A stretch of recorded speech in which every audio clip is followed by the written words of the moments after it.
মই ভাবোঁ যে লেকাঙৰ মানুহ হিচাপত এটা পাব্লিক হিচাপত মই ভাবোঁ কি সকলো লেকাঙৰ ৰাইজে আমি এইটো ভাবিব লাগে যে আমি বিজেপি চৰকাৰ আহিলে ভাল হ'ব বুলি ভাবিব লাগে। কেলৈ কি বিজেপি চৰকাৰখন আমাৰ ষ্টেটতো আছে, চেণ্ট্ৰেলতো আছে।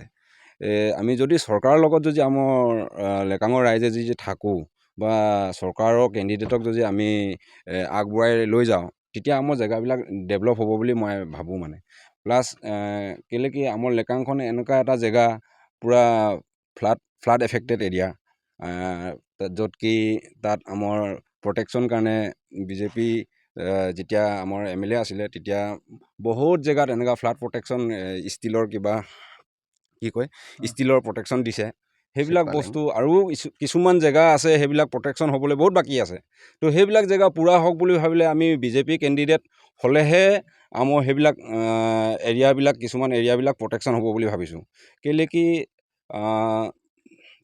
এজ এ NCP কেণ্ডিডেটে সেইবিলাক বস্তু পূৰা কৰিব বুলিতো মোৰ অপিনিয়নতে মানে এইবিলাক কৰিব নোৱাৰিব বুলি ভাবিছোঁ তাৰমানে। সেইকাৰণে সকলো লেকাঙৰ ৰাইজে মই ভাবোঁ যে বিজেপিত ছাপোৰ্ট কৰক, বিজেপি কেণ্ডিডেটক উলিয়াই দিয়ক আৰু আমাৰ লেকাংখন তেতিয়া আৰু যেনেকৈ আগত ডেভেলপ হৈছিলে এনেকৈ আৰু ডেভেলপ হৈ যাব বুলি আশা কৰিছোঁ। এই NCP চৰকাৰে বা NCP আমাৰ যোনটো MLA সি যদি আমাৰ এই ৰাস্তাটোৰ কাৰণে অলপো যদি ভাবাহেঁতেন, আজি 2 বছৰ দিন হৈ গ'ল, কিবা না কিবা এটা ষ্টেপ ল'লেহেঁতেন।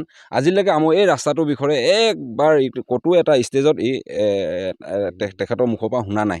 সেইকাৰণে মই ভাবোঁ যে সকলো ৰাইজে আমাৰ ৰাস্তা পদূলি ভাল হওক বুলি যদি ভাবিছে বা যদি ৰাস্তা পদূলি ভাল হ'লে আমাৰ জেগাবোৰ অট'মেটিকলি ডেভেলপ হ'ব, গোটেই মানুহৰ আমাৰ সুবিধা হ'ব।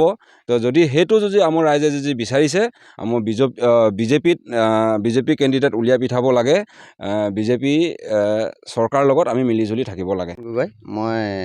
মই এতিয়া য'তে বিজেপি পাৰ্টিত জইন হ'লোঁ, সেইটো কাৰণে মানে কেলৈ মেডামে এতিয়া আমাৰ আগত যিটো হৈ গ'ল মেডামৰ লগত, এতিয়া আকৌ আমাৰ যিজনী আমাৰ সজাত সোমাই থকা মইনা চৰাইজনী আমাৰ আকৌ মাজলৈ মিঠা মাত লয় বুলিয়ে নহয়, তেখেতৰ মাতটো এনেও মিঠা, তেখেতে আমাৰ মাজলৈ আহি আছে।